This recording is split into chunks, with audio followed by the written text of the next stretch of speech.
I think this is something that people should understand. Viruses don't want to kill their hosts. They want to use their host, in this case us, to replicate, and then make sure that the host coughs and spreads the virus to its next host. And as long as the host is alive and coughing, that's the best thing a virus can ask for. Simplistically, all of us here, living creatures, are basically here to make copies of ourselves, to reproduce. And as I talk about in the plant paradox, once you make copies, you're in a way, you've done your job, and you ought to get out of the way and let your kids and grandchildren take over. Part of the problem with this particular virus is it's a cousin of the common cold, and it's actually because it behaves like the common cold in terms of its infectivity that makes it so mischievous. By that I mean, for instance, a lot of discussion, particularly in the United States, was, well, in the United States, between 20,000 and 60,000 people a year die of the flu. And early on in this coronavirus crisis, people said, well, why are we getting so upset? Because we accept that 20 to 60,000 people every year are going to die of the flu, and we don't socially distance, we don't isolate, and why should we this time? And I think the important thing for people to realize is that the flu, while certainly deadly, is not nearly as infectious, number one, as this COVID-19. And the flu has a very short incubation time. Usually within 48 hours of exposure, if you're going to develop the flu, you know it. And you know it quite dramatically, headaches, fevers, you want to go to bed, you don't want to move. And so you know when you have the flu, and quite frankly, most people, when they have the flu, aren't out about spreading it. I've been an intensivist for over 40 years, and we, in 40 years in the United States, with major flus, the H1N1, other major flus, never overwhelmed our ability to ventilate patients. We never overwhelmed our ICUs. Yeah, we got busy, certainly, but we never overwhelmed our ability to ventilate patients with the flu. With the coronavirus, the problem is we're beginning to realize that many people have been infected with this, and they have a mild illness or don't even have any symptoms. Very much like many people who catch a cold, think it's an allergy, or, I just got the sniffles and that's about it. And this has been hitting, particularly in the United States, during allergy season when trees are beginning to bloom. So this virus is infective like the common cold, unlike the flu. And you can have this long period of time before you actually may show symptoms. So rather than a 2-day period of time for flu symptoms, you may go 7 to 10 days before you may start exhibiting symptoms. So there's this huge period of time where people have been walking around unknowing that they're spreading this virus. And the second thing, and I think we'll get into that, is that this virus, unlike the flu, in susceptible people, has just a horrible what's called a cytokine storm in the lungs that the flu doesn't do. And that's why so many people have ended up on ventilators. And once this process starts, at the moment, we don't have a good treatment to stop it, except for trying to wait it out by having people on ventilators. So the virus wants us to make copies and wants you to spread them. So the virus doesn't want to kill you. That would be really stupid. If you're dead, the virus can't spread. So the cytokine storm, as we see it right now, is your immune system overreacting to this viral infection in actually the lower parts of the lungs. And this has a very typical appearance on X-ray. It's not like bacterial pneumonias that we're used to dealing with.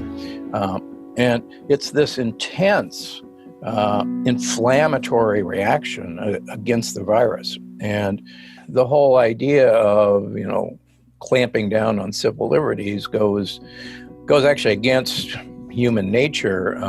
But one of the things that particularly the Brits know how to do from the World War II experience is, in fact, follow rules that are draconian to save your lives, and America to a lesser extent. But I think because of the Greatest Generation, we do have a shared experience where if you're asked to follow the rules, we're pretty doggone good at following rules.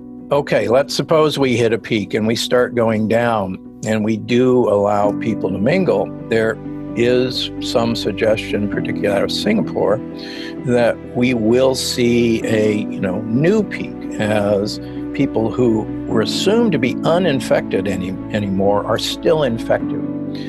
And just this morning, speaking with a virologist, they are beginning to worry that this particular virus mutates very rapidly, like the common cold rapidly mutates. Here's the deal. Obviously, everybody wants a vaccine, and that'd be a wonderful thing, but you have to step back for a second and realize there is no vaccine to the common cold. And we could build a vaccine to the common cold, but in 2 months, that virus would mutate, and we'd be at it again. We can build a vaccine to influenza, flu, but as all of us know, that virus mutates about once a year. And so we're almost always a year behind with the current flu virus. So imagine, and I'm not saying it's going to, but imagine if this virus, which is a cousin of the common cold, mutates like the common cold. And then all these projections are sadly much lower than what may happen. So there's two things that can happen. If it's a seasonal virus, we're going to get a break, but that means it's probably going to be back next fall and winter, hopefully in its same form. If we don't get a break, then this virus is going to mutate like the common cold, and we'll see. We are social creatures. My major, my area of study as an undergraduate at Yale University was in human biologic and social evolution, how we evolve socially. And we are, like all other great apes, incredibly social beings, and incredibly important to have individual contact. Now, we don't pick fleas off of each other much anymore, but the entire social grooming, the entire social networking is very, part of our biologic makeup. And there was no question in my studying of social grouping as we evolved that this was a incredible driving force of what actually made humans rather than just great apes.